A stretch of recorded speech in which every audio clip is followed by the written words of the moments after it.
5 yaşta muzikal кружокка йөрдем. Һәм аннан соң музыкаль школада укыдым. Бик кызык момент бар иде. Мин бу 5 яшьтә беренче тапкыр сәхнәдә чыгыш ясадым. Һәм бу кузнечик җырны җырладым. Һәм бик күп нотага эләкмәдем. Бу видеоны мин уйладым, мин бөтен тормышта мин бик матур җырлайдым. Һәм бу видеоны мин икенче курста, музыкаль колледжда укыгачтан, икенче курста бу видеоны таптым да карадым һәм шок каттым. То есть миңа музыкаль школа бик ничек әйтергә файдалы булды. Әйе, то есть музыкаль слух вот именно музыкаль школада сформировался. Дип әйтәм инде. Миңа бик бу сүз ошады. Мин Татарстан дәүләт җыр һәм бию ансамблендә эшләгәндә без бер грузинча җырны җырладык. Анда абадели дип җырладык. И шундый матур сүз, мин уйладым, нәрсә икән бу сүз? Бу бик күп мәгънә юк бу сүздә. Ул минем исемемгә охшаган. О Адели. Вот, һәм миңа бик ошады да, мин төркемне шулай дип Абадели решила назвать так группу. Бар шундый музыкант һәм журналист Радиф Кашапов. Вообще безнең төркем мин татарча сөйләшәм акцияда барлыкка килде. Һәм бар шундый музыкант һәм журналист Радиф Кашапов. Ул безне бик сәләтле композитор белән Милеша Хайруллина танышты. Мин музыкантларны таптым. Без, Милеша Хайруллина бик матур җырны язды, һәм без бу акцияда 2017 елда беренче тапкыр сәхнәгә чыктык.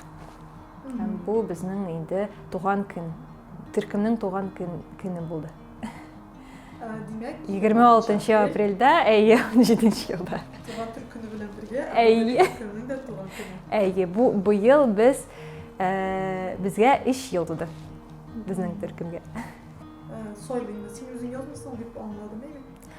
Юк, минем дә бар җырларым. Но күбрәк вот Милешаның җырлары, төркемдә инде аның җырлары. Һәм мин дә язам. Без, в общем, сообща. Бу көй турында сүз барамы, сүзләрендә үзе язам? Юк, бу көй турында сүзләре анда Радиф Кашаповның да сүзләре бар, Айнур Ахметовның да. То есть, если матур сүзләре, то неважно, кто написал слова. Димәк, син үзең көй язасың? Әйе, язам. Татар альбомы белән Грэмми алырга. Зули Камалова бит алды, австралийский Грэмми. Нигә без дә алырга тырышмаска? Хатын-кызлар вокал мәктәбе ачырга бу минем иремнең фикере, Айнурның.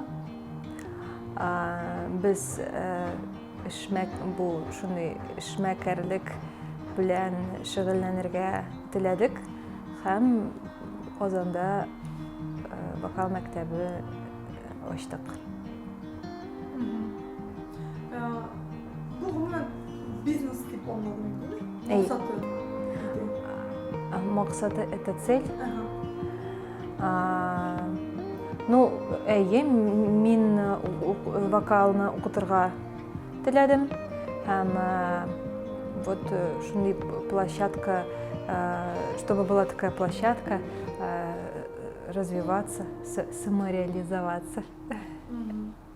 Нидә ул хатын-кызлар өчен дип бара? Без Казанга күчкәч, Айнурга әйттеләр, что Татарстанда бик модны хатын-кызлар өчен проектлар ясарга. Фитнес-клуб, анда вообще клуб хатын-кызлар өчен. Һәм икенчедән бу маркетинговый ход. Инде һәм безнең целевая аудитория, чтобы была, шуңа күрә без инде хатын-кызлар өчен дип сайладык. Безнең аудитория бик төрле, анда балалар да 3-4 яшьтән, студентлар, һәм вот минем иң олы укучыма 50 яшь булды. Шыраганы бармы? Миңа бик ошый фраза. Сәләт ул... Хәзер. Чтобы петь, нужно 2% таланта и 98% работы. Вот миңа шул фразаны миңа минем укытучым әйтте Санкт-Петербургта. Һәм миңа ул бик ошый. Я считаю, что это правда. Ну, бу 50 на 50, наверное, так. Башта бу... Ну, хәзер инде күбрәк эш. Һәм подписчиклар да сорыйлар, вот, бу җырны җырла, әле зинһар өчен, анда бу җырларны җырла. Вот, һәм син инде күрәсең, что, ну, вот, хотят, поэтому хочешь сделать тоже. Вот, и стараешься инде кызык шундый әйберләр эшләргә дә, вот, без недавно уна татарчага тәрҗемә иттек. Бу прям бомба булды. Вот, һәм шундый кызык әйберләр эшләгәч, тоже, ну, клёво, приятно становится, и всегда интересно делать что-то интересное, и людям поэтому нравится, необычно.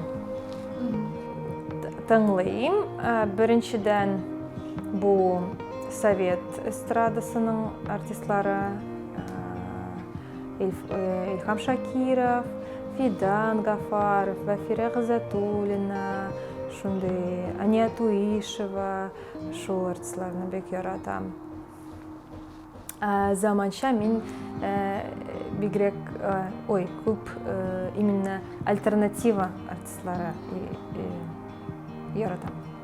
Бу Джуна, Гауга, төркемләр, Зарина Вильданова, Итифак,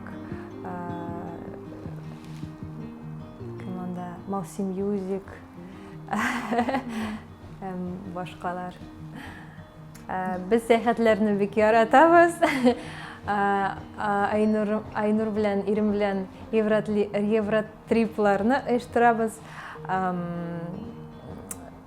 Дусларны җыябыз да Европа илләренә китәбез. Ничә илдә булганыңыз бар әле? Ой, ну, мин бик күп булдым төрле илләрдә. Ну, может быть, 10-15. Без анда татарча концертларда оештырдык. Берлинда 2 тапкыр, Хельсинкида 1 тапкыр. Һәм бу, конечно, очень круто было, в общем. Анда кешеләр шундый татар теленә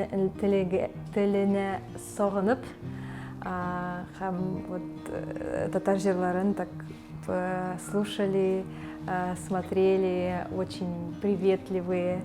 Вот. Һәм мин сабантуйларда да катнаштым, Польшада һәм Болгариядә. Анда җырладым сабантуйларда. Париж. Париж и Рим. Париж неге үшін біз Парижға бабай белән бардық. Бұл минем һәм минем абый һәм әтиәни белән бүләк бабайга булды. Аның 84-нче елга туган көнеңә без аңа сәяхәтне бүләк иттек. Һәм без икәү беренче тапкыр Парижга бардык та, һәм бу сәяхәт бөтен Инстаграм смотрел за нами, бик күп яздылар безгә, һәм вообще бу, конечно, было очень самое запоминаемое событие в моей жизни. Вот. Һәм, наверное, поэтому Париж минем өчен шундый особенный. Нишләп 84 яшьтә? Әйе, минем белән барды. Әйе, аның бу хыял булды. Ул Парижны күрмәде. Һәм ул әйтте: "Миңа Париж или Рим". Вот. Мин Римда уже булдым. Мин давайте Париж тогда поедем. И вот. Хәзер без апрельдә уже Римга билетлар алдык. Вот карантин случился. Без уже договорились через год поехать икенче сәяхәткә. Вот аның быел юбилей, 85 яшь аңа хәзер.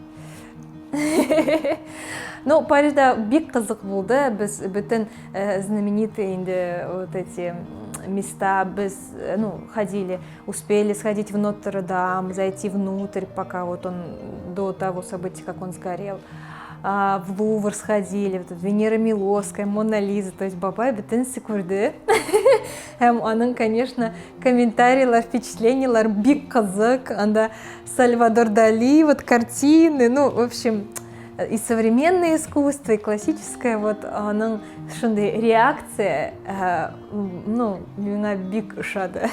Версальда да булдык, в общем, Триумфальная арка, бөтенесе. Даже желтые жилеты мы успели увидеть. Был митинг желтых жилетов в тот момент. Поэтому впечатлений вообще море. Иҗатны хәзер беренче такая цель безнең альбомны яздырырга. Хәзер безнең 2 сингл бар. Тоже минем, бик зур адым безнең төркем өчен.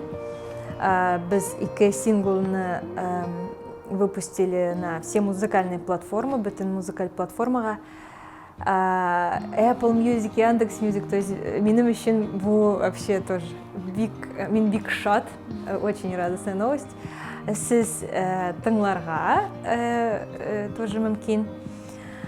Һәм хәзер инде альбомны яздырырга, аннан соң концертлар белән чыгыш ясарга.